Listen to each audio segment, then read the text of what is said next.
Today we're going to be making her a much bigger pup so that I can ride her in a more regular fashion without dying in walls. Welcome to the Mischief.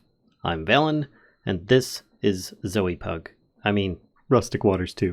For now I'm going to leave her here just because it's a pretty safe spot. I'm on when I first started playing this, I was on an older version and the floors are still 1 block deep, which means that critters and animals, when I spawn into the world or load in a save game, could potentially sink through them.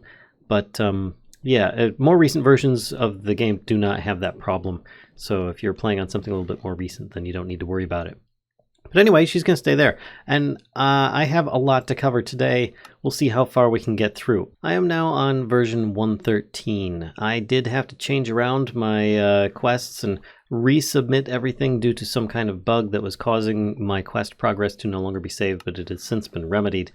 Anyway, with that in mind, in the previous things, and I checked my other videos, I did not have this quest finished. But I had the chapter finished, and I think this might have actually led to it with, while I was updating and something just changed. But there's something here called a Feacon. Harnessing the nutrient-rich goodness of the creatures around you is important. Most sea life drop turds and leather scraps. You can also get these from your strainers.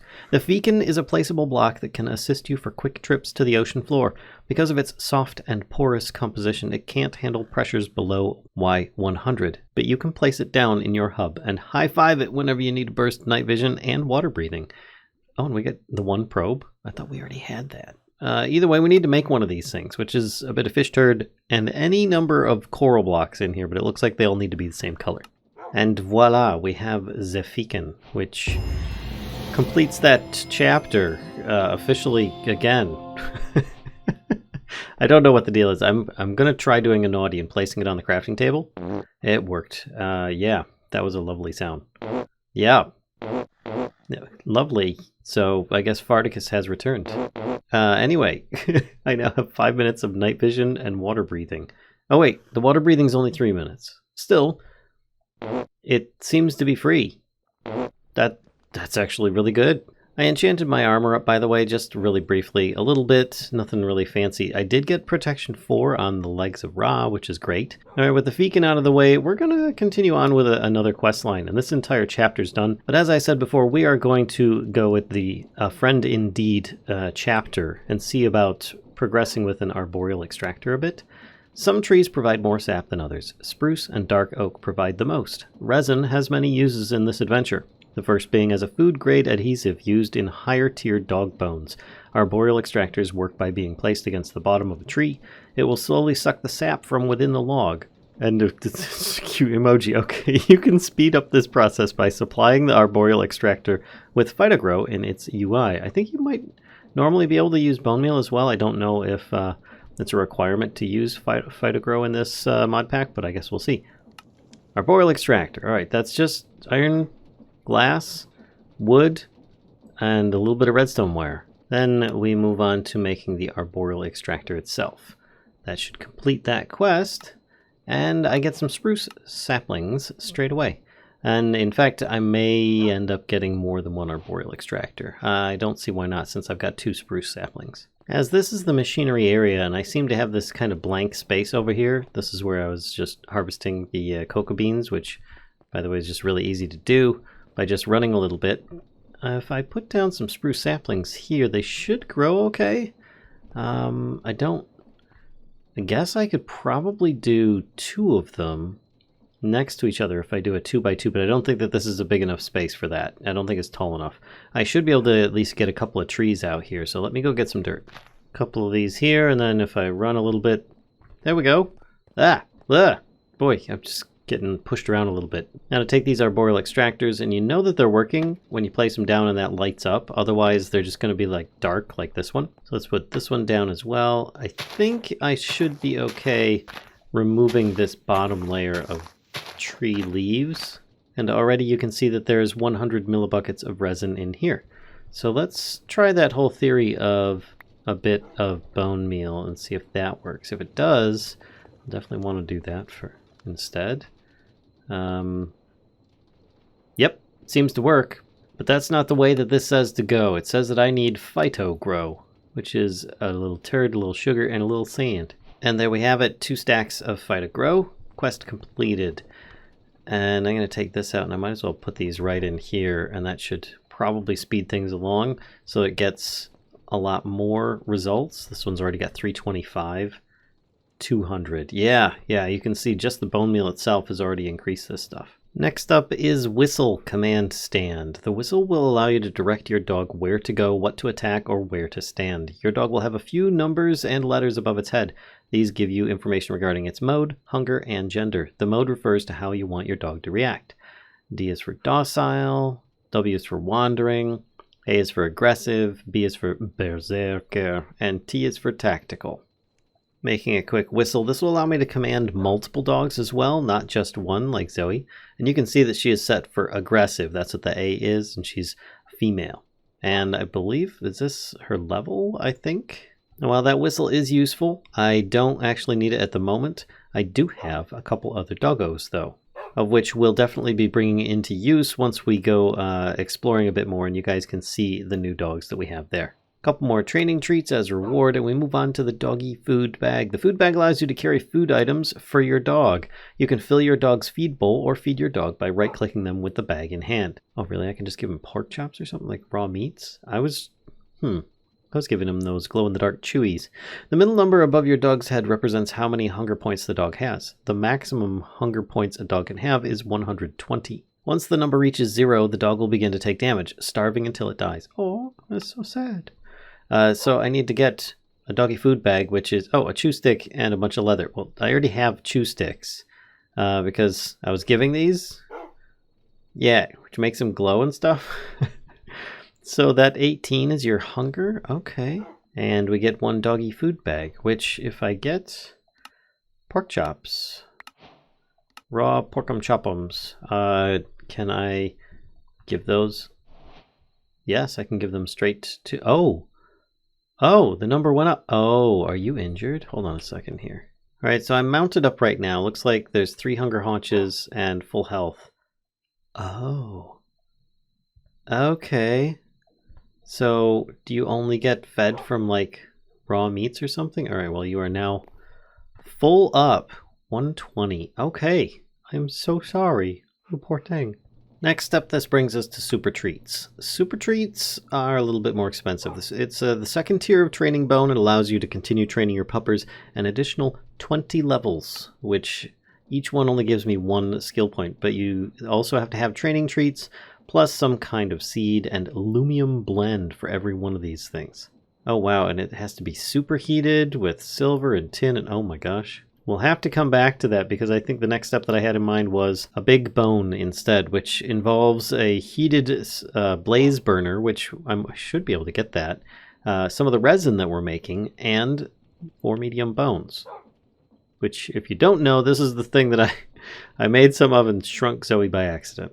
And these Arboreal Extractors are filling up quite quickly. We've got a couple buckets worth in both already, so I think I'm going to have to come up with some kind of tank storage. Speaking of tank storage, I think over here there might actually be some. Plus there's also getting into inventory storage, which sounds good to me as well.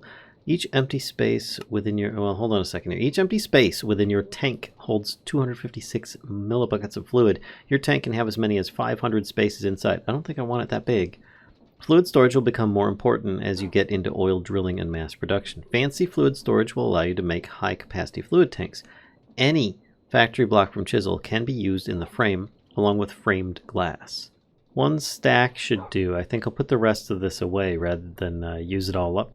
Taking a bit of these, I have framed glass as well. This is actually completely new and different to me. I have no idea what I'm about to make, but I'm interested in giving it a try here.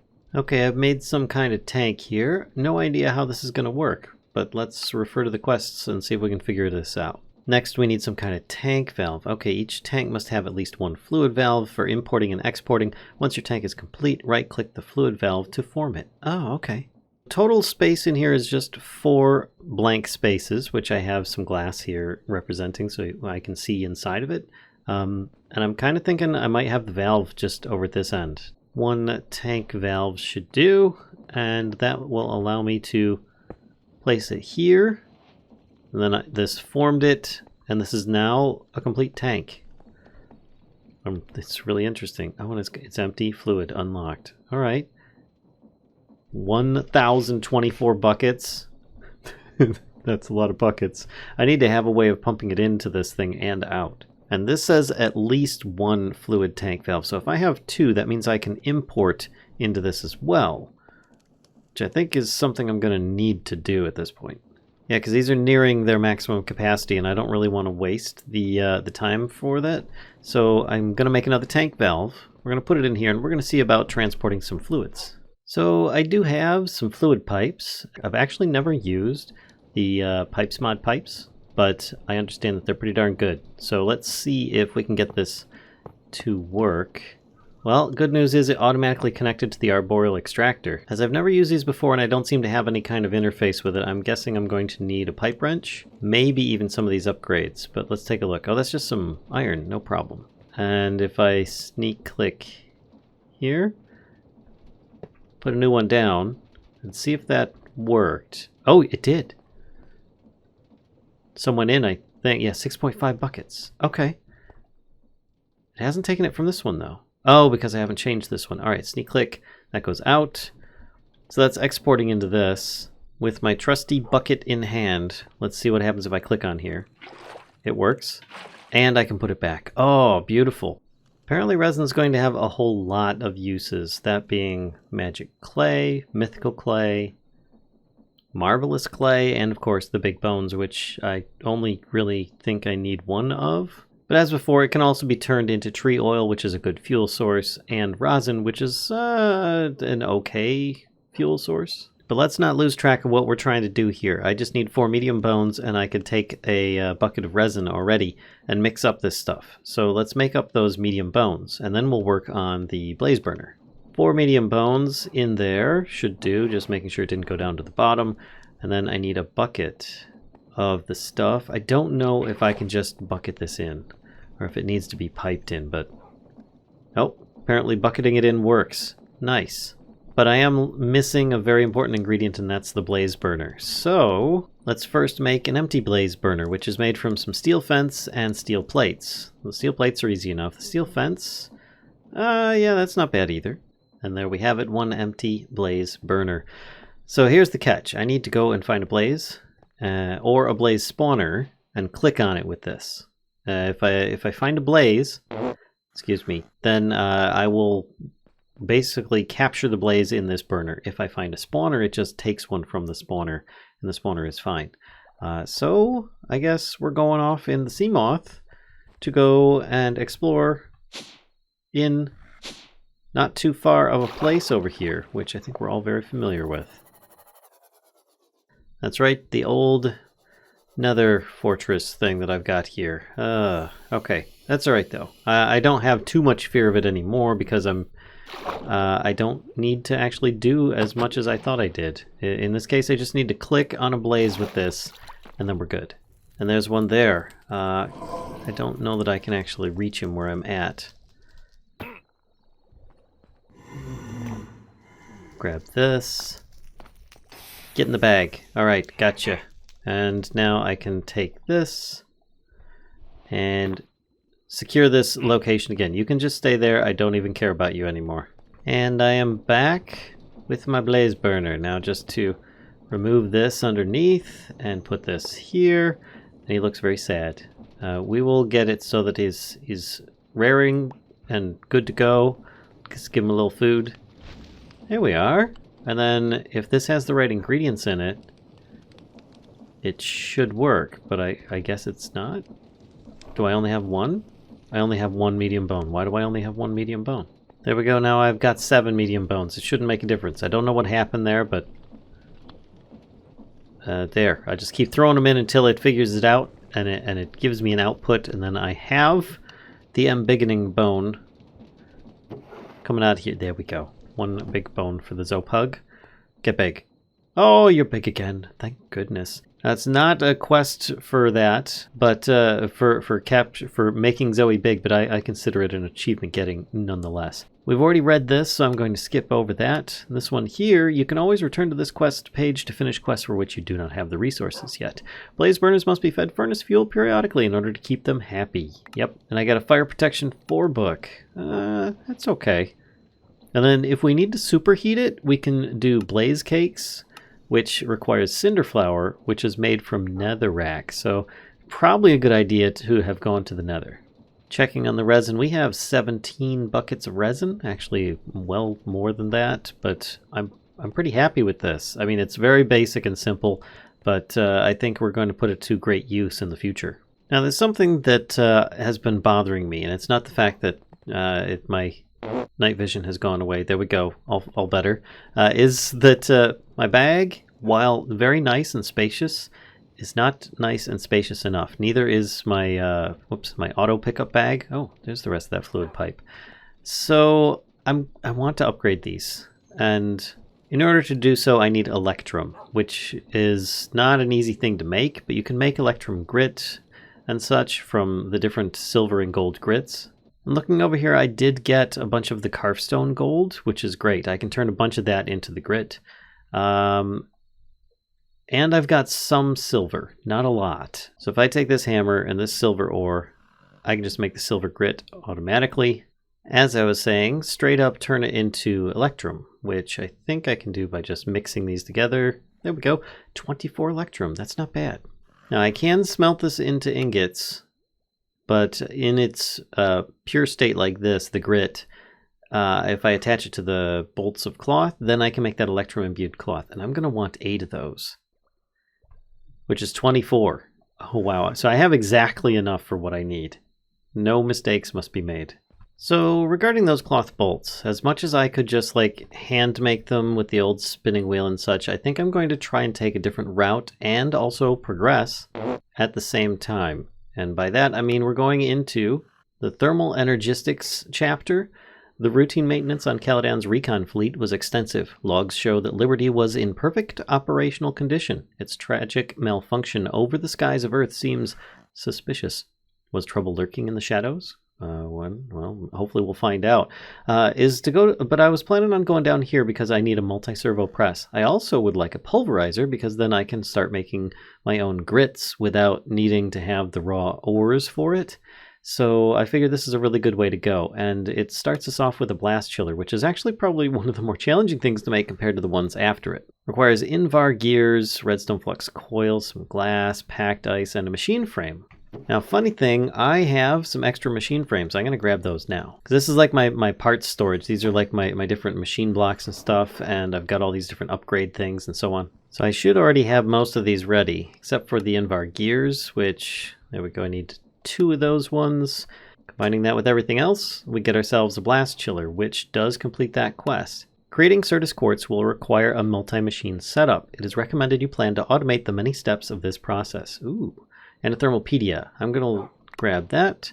The blast chiller is the first step towards creating Certus quartz. While you can obtain ice and packed ice through other means, the blast chiller will allow you to automate the freezing of water. Either way, we're on to the multi-servo press, which requires Constantan and bronze ingots. Now, as much as I may have a couple of these ones, I think, do I have bronze? Here we go, my valuable ingots chest. I've got 2 bronze, 4 bronze, and what I thought was Constantan is actually signalum, so I guess I don't have any.